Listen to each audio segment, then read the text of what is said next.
Hey everyone, this is JRamsey, aka JRam, and I'm playing a game called Ensemble Online.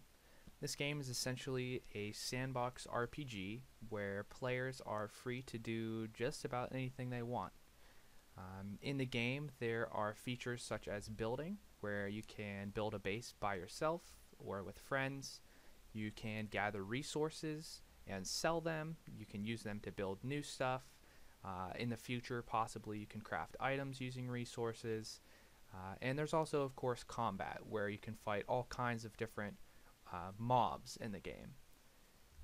I found that a lot of newer players tend to ask the same set of questions or similar questions as far as how to do some basic things and some of the finer details of like stats and stuff like that. So I wanted to put together a few YouTube videos and just take the time to try to explain some of the finer things.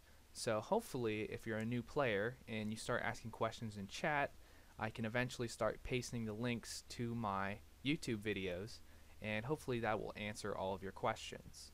So without further ado, sit back, relax, and I hope you find these videos useful. So the first feature I want to talk about today is building. A lot of players, when they first join the game, don't always understand how to build or where they can build, or if they can build with friends, or just certain things like that. So I wanted to start off by just talking a little bit about building. So to open your build menu, you just need to click the little hammer icon over here on the right side of your screen, and it's going to bring up your build menu, and you can actually drag this wherever you want on your screen. I'm just going to put it over here for right now. So if you're a new player to the game, you probably have a lot less buildings that you can actually build right now.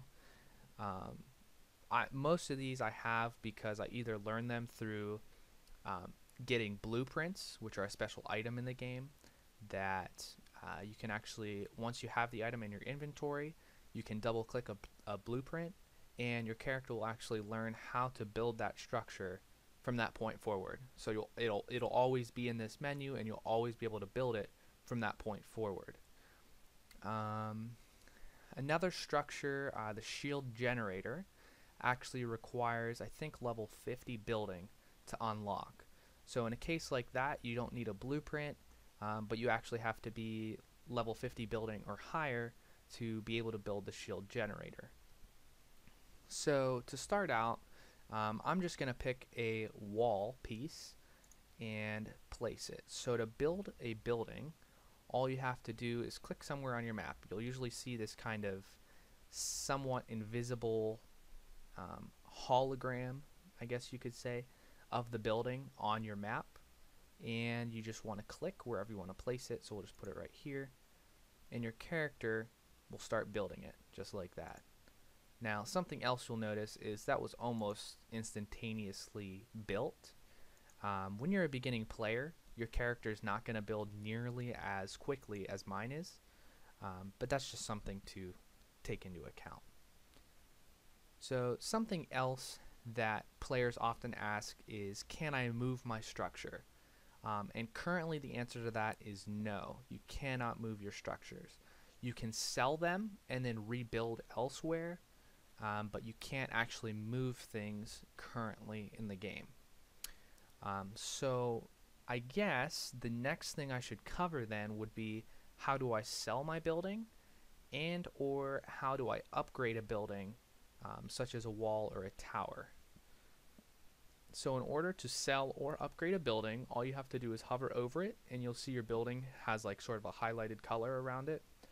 Right click your building, and that will actually bring up a little menu. Now in this case, I'll upgrade it first to show you what that would be like, and then I'll just go ahead and sell both of these pieces. So whenever you want to upgrade a building, you just hover over this icon here, and it actually says the word upgrade, but it's hard to see. And you'll see all the stats off to the right side here. So in this case, it's going to improve the defense of that wall piece by 300. So when you want to upgrade, you're just going to left click this icon, it's going to bring up the menu. So obviously if you're doing an upgrade, it's going to cost you some resources, and you can either disagree or close out of it. But in this case, we're just going to hit absolutely, and it's going to go to level 2. So it's now considered level 2, but the wall piece is unfinished. Notice how they're kind of twig-like again rather than a real wall piece. So if you click on them, your character will walk over and build them. And now that's upgraded to level 2. We'll just do this one just to show what it's like. Absolutely. Click it again. And there we go. So I now have 2 level 2 walls. And you can keep doing that as long as you have the resources. You can keep upgrading to your heart's content. So level 3, I'll do one more. Take this guy to level 3. Okay. And as you can see also, something that starts happening is you'll see that your wall pieces have health bars. So when you first start upgrading them, they actually gain health. So they'll slowly start regenerating that new amount of health as you upgrade them. The other thing you'll notice is that the sprite or the display of the upgraded structure is going to keep changing with the level. So like this is a level 3 wall. All level 3 walls in the game are going to look like that. This is a level 2 wall. All level 2 walls in the game are going to look like that. So I could actually build, a string of walls and show you some of the different upgrades, but I'm not going to waste my time on that. Now let me show you how to sell a structure. So again, you can't actually move a structure in the game, at least not yet. I don't know if that is ever going to be an implemented feature or if they plan to leave it how it is. So something you can do though is sell a structure if it's in your way, or if if you're redesigning a base or you're not happy with something, you can always sell the structure and rebuild it somewhere else, or rebuild something else in its place.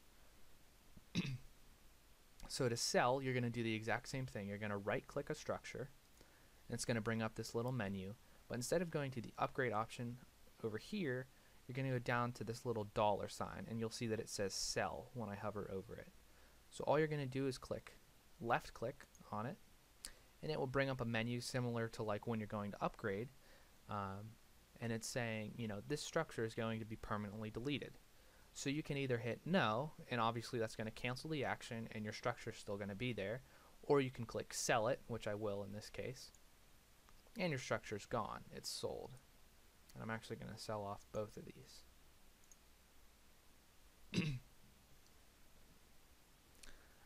So that is the basics of the mechanics for building. Now I'm just going to talk a little bit about the attributes. So as you level, you have these 3 attributes for your building skill. And every level, all of your attributes are going to go up by 1 point. However, you're also going to get 3 points down here each time you level that you'll be able to spend on these attributes however you want. So just to go over these very quickly, design basically allows you to build structures for less resources. So let's say, for example, you build a wall, a piece of wall. A piece of wall normally is going to cost you 50 wood. But if you have a good amount of points in design, that piece of wall might only cost you 30 or maybe 40 pieces of wood. Something to note, design also affects the upgrades of buildings. So a rule of thumb is, or not really a rule of thumb, a fact of upgrades in the game is that each level is 4 times the cost of resources as the previous level. So that means, if it takes 1 piece of wood for a level 1 wall, well, I'll use the realistic example. So if it takes 50 wood for 1 piece of wall, to upgrade that to level 2, it's going to cost you 200 wood. Same for level 3, it's going to cost you 800 wood. For level 4, it's going to cost you, 3,200 wood. and so on and so on. So the number of resources is going to keep quadrupling with each upgrade. The next attribute is architecture. So with architecture, your buildings, if you remember the wall, it upgraded from, I forget what it was, I think it was like 200 defense, and it was upgraded by like another 300 defense or something like that. With architecture, you're essentially adding, it's either defense or hit points to your buildings. So it's basically going to make them harder to kill. Architecture, personally, I don't put points in it. I think it's one of those skills that as you level up, the architecture just kind of, it helps your buildings, but I don't really think it's that useful unless you're seriously going to get into, PvP and like destroying bases and stuff like that. The last attribute is expertise. And this one is the reason why, as you saw me building, it was almost instantaneously building my walls. But as a new player, it'll probably take you like 5 seconds per piece of wall that you build. Expertise increases the speed or the rate at which you're building your structures. So for me, when I built one of those walls, I call those build ticks or build marks. One piece of wall at level 1 requires 5 build marks, and when you're level 1 or when you're beginning builder, that's probably going to take you, like maybe 5 to 10 seconds to build that piece of wall. So my expertise, as you saw, it's almost instantaneous. I put the piece down where I want it, and my character builds it, within about 1 second, maybe 2 seconds. That's really all I think there is to talk about as far as building. Some other basic things to note. When you want to attack somebody else's base, when you destroy other players' buildings, you actually get half the resources required to make those buildings. So using the wall as our example again, if I attacked another player and it cost them 50 wood to build a level 1 wall, I would actually get 25 wood for destroying that piece of wall. So once you're strong enough, if you feel like attacking other players' bases, it can definitely be an easy way to get resources. But, I mean, there's also plenty of other ways to get resources in the game, specifically gathering. I think that's about it for building. I hope you all enjoyed the video, and next thing we'll probably talk about is combat.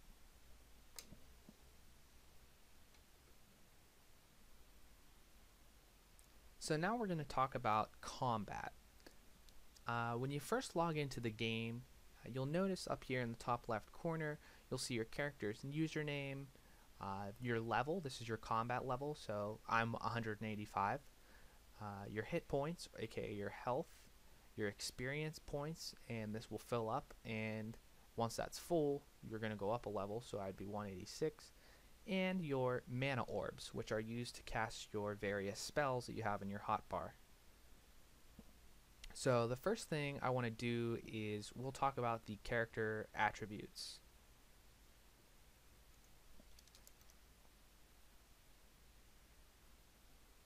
Oh, sorry, just reading that.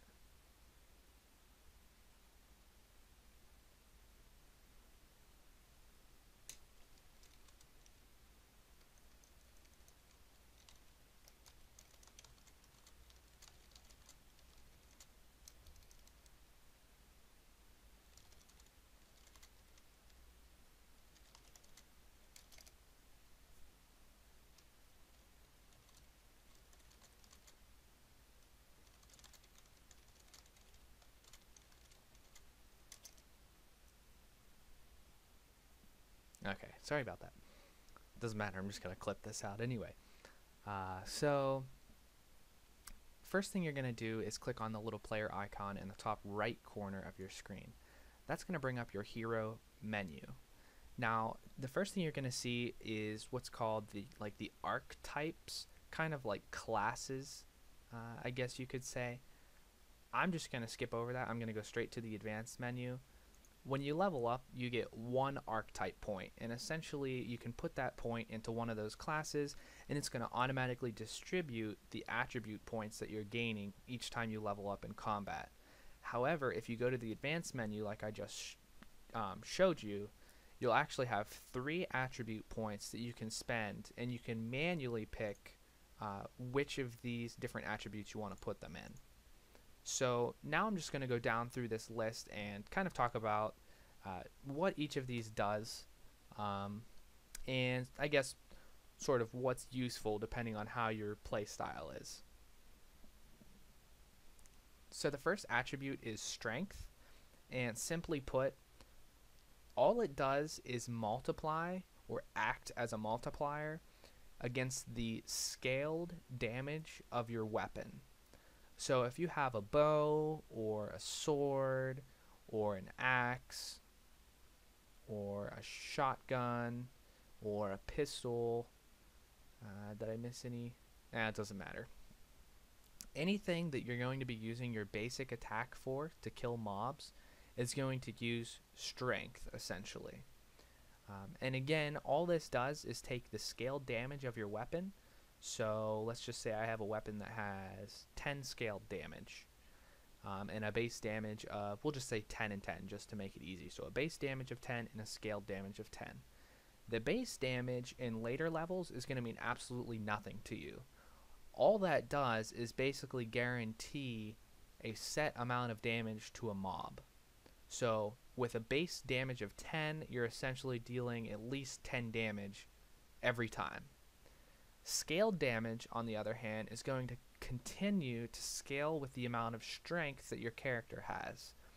So in this case, I have roughly 1200% attack damage. So like 12, 13 times the scaled damage of my weapon. So if I have a weapon scaled damage of 10, my total damage that I would be dealing is going to be roughly 12, 13 times that. So 120, 130 plus the base damage. And that's really all there is to the basic calculation of how much damage you're going to do to a mob.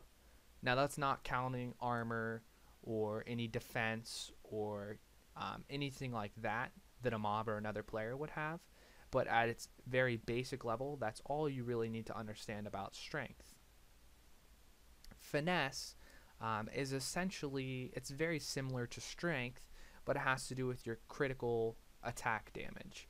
So my finesse right now gives me roughly 4 times critical attack. So whatever my normal amount of damage is that I'm going to deal on a regular basis, my crits are essentially 4 times that.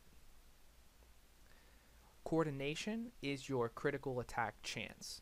So pretty straightforward on that one. So I have an 11.2% chance to have a critical attack or land a critical attack on a mob. Dexterity is your attack speed. So every weapon in the game has a base attack speed to it. And you'll see something like every 2.3 seconds or 1.2 seconds or something like that. So all your dexterity does is basically the more points you put in it, the faster your attacks are going to be, the more attacks you're going to get per second. Accuracy is the chance or the minimum hit chance that your character has. So again, if you're not counting reflex or that dodge percentage or anything like that, that's essentially what accuracy tries to mitigate. It tries to give you a minimum hit chance on a mob. So if a mob I was fighting had absolutely no kind of dodge ability or like no way to dodge that damage, I would never, well, I wouldn't never, I would hit the target roughly 43% of the time. Endurance simply adds hit points to your character. At the time of recording this video, it's currently 2 hit points per point in endurance. Resilience is how quickly your character heals up passively. So, you take some damage, and in my case, it's 2.62 HP per second. So every second, that's how much my character is going to heal up by. Fortitude is a reduction in all types of damage. Simply put, any kind of incoming damage that your character is going to take, with which I think there are a few exceptions, but I don't actually remember. That's probably something to ask Leafshade or Psycho. Your character is essentially mitigating, in this case mine is 4.63 damage from any attacks that are going to hit me. Reflex is the percent chance that you have to dodge. So reflex and accuracy are kind of like the opposites of each other. Accuracy is your minimum hit chance on a given target, and reflex is a target's chance to dodge an incoming attack. Constitution is attack damage reduction. So Constitution differs from Fortitude in the sense that I believe Constitution is basically basic attacks. So when I'm shooting my bow and arrow at something, if it has high Constitution, it has a high percentage of attack damage reduction. So in this case, mine is roughly 60%. So roughly 60% of all basic attack damage, my character is going to mitigate that.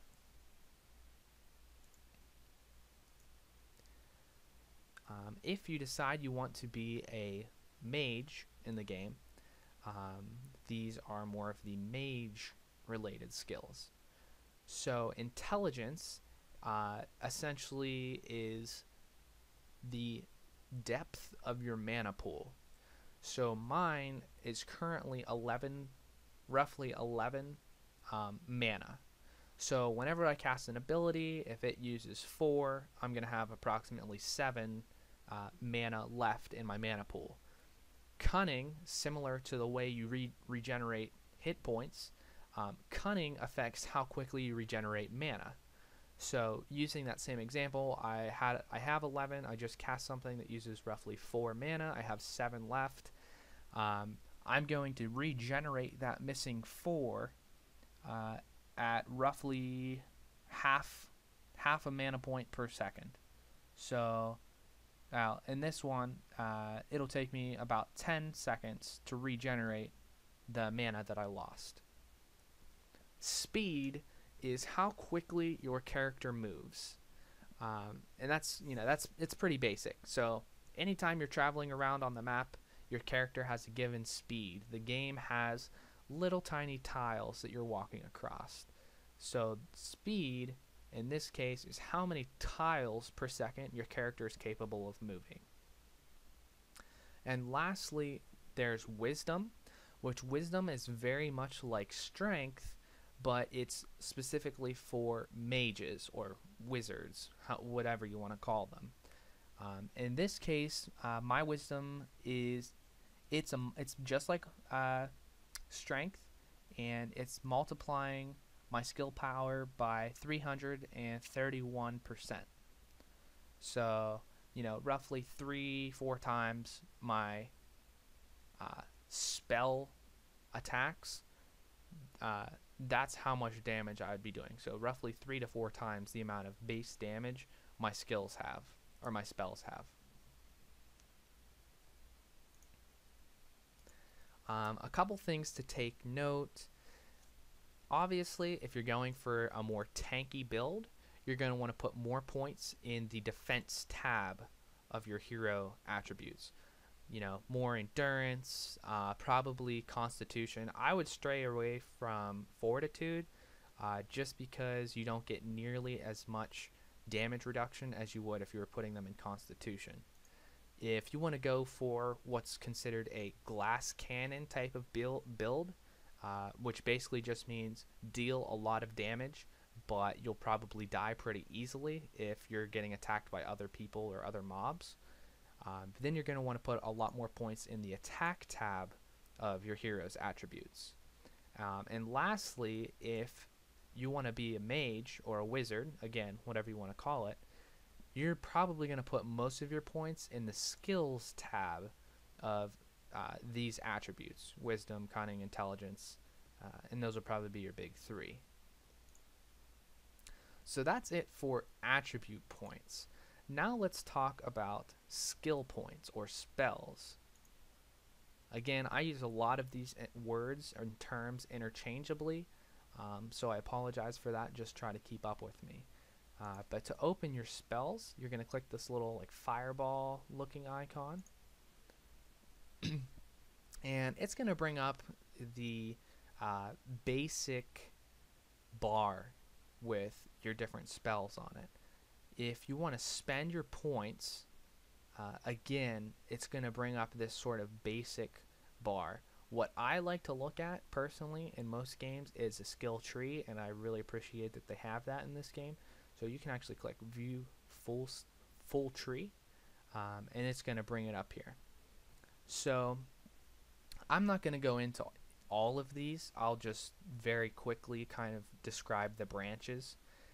But on the left side, you essentially have your ranged classes.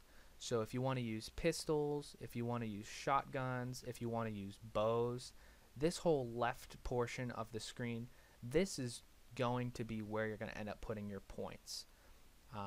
Each class of spells or skills is going to have a mastery, a passive mastery. And all that essentially does is increase the damage. Again, kind of like strength, it's just going to increase the damage of all of your attacks when you use that specific weapon. Another quick tip, I would recommend focusing your points pretty heavily in like one or two areas of the tree. So as you can see on mine, I'm a little bit spread out, but not too crazy. But definitely focus on just using one weapon. So like in this case, this is the shotgun part of the tree. This is the pistol part of the tree.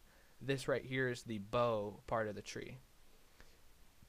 I would specifically pick one weapon like the bow, and then, you know, put points in those abilities. Or maybe use, you know, a pistol and just put points in pistols. I definitely would not recommend putting your points around all over like crazy, putting one or two in pistols, one or two in shotguns, one or two in bows, a couple over here. I definitely wouldn't recommend that. I would highly recommend specializing and putting all of your points in sort of one branch or one small sliver of the skill tree. Now, this right side of the skill tree is essentially your tank abilities or your tank related spells. Actually, I'm sorry. There's two other weapon types here. Just like shotguns and pistols over here, you have your axes and you have your swords. This area kind of in here, I guess, very general, that is going to be your defensive, your tanky, very beefy player spells. And lastly, the middle section of the tree.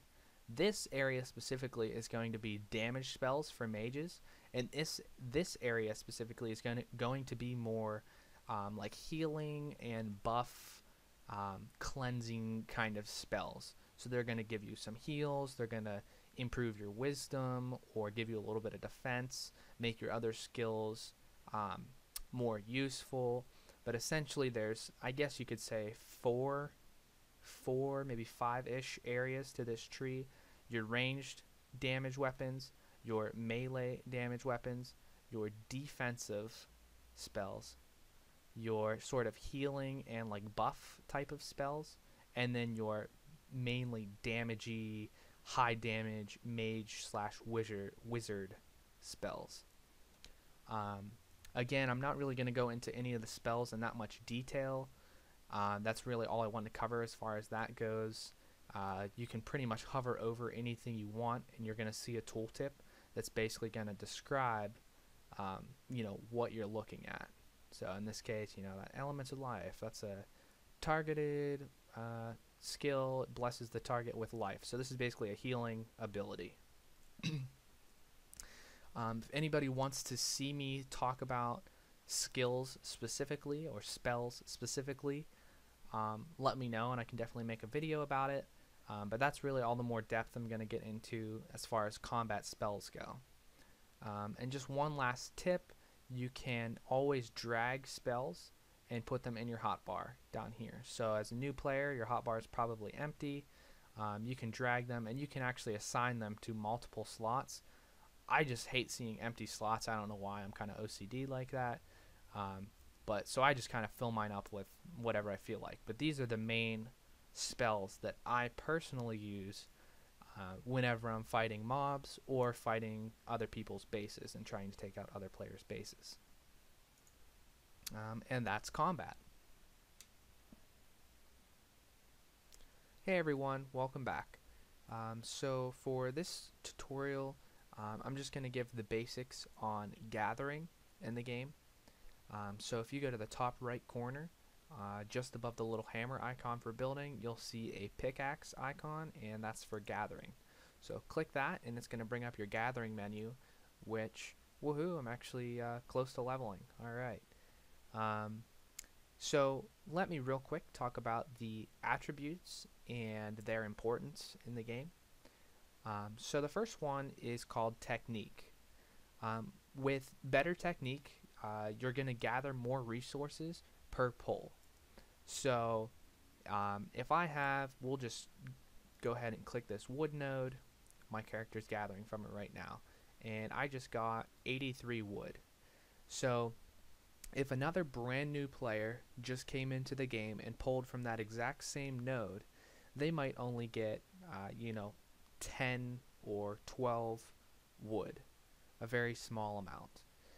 So basically what technique does is it just multiplies, again, kind of like strength in combat or wisdom in combat, how they're just kind of like multipliers. Technique is also a multiplier. So it's just going to multiply the base value of any given node in the game or any given resource in the game and multiply it by a certain amount. So if we were just pretending to use the example and say that this node at level 1 gathering, when you only have 1 point in technique, is going to give you, let's say, 10. In this case, the multiplier is going to be roughly 800% or something like that. So at this amount of points, it's going to be roughly 800%. And that's really all technique does. It just passively continues to increase the amount you're getting when you pull. Dousing, on the other hand, is kind of like crits in combat. So dousing, which I think I actually did have a crit up here somewhere. Yes. So this 1085 wood. So all dousing is just like a crit hit on a mob when you're fighting a mob. So dousing is just a crit multiplier. So in this case, again, the normal pull is 83.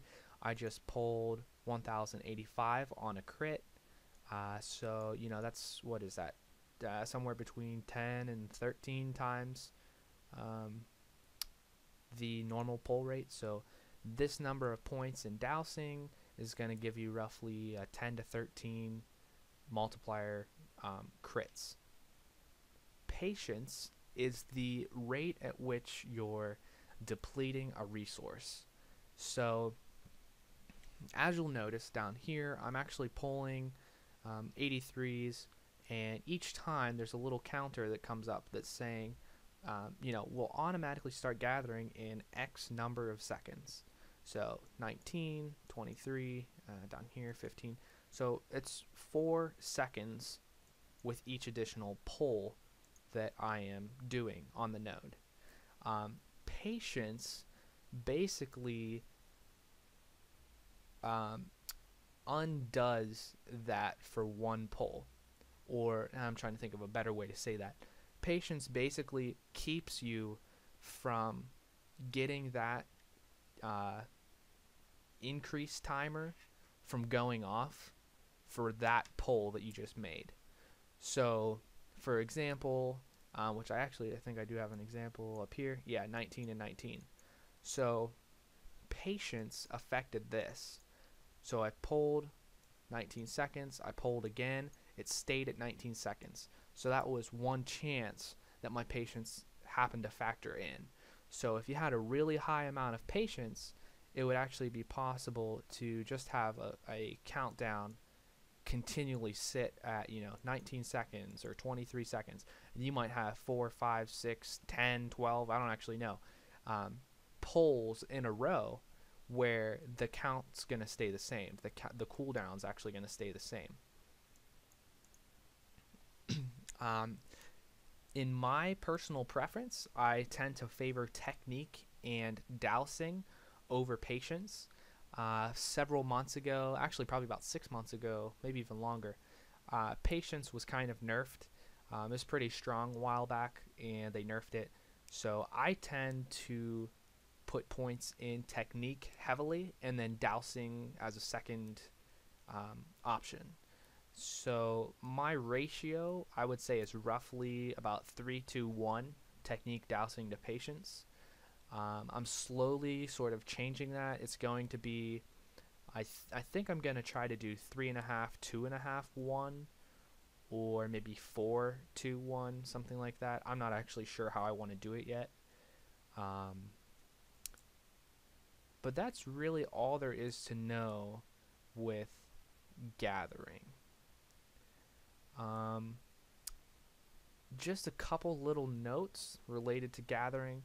If you're allies with somebody, you are able to gather from their farms or their Armile mines. They won't give you the resources, but they'll give your ally the resources.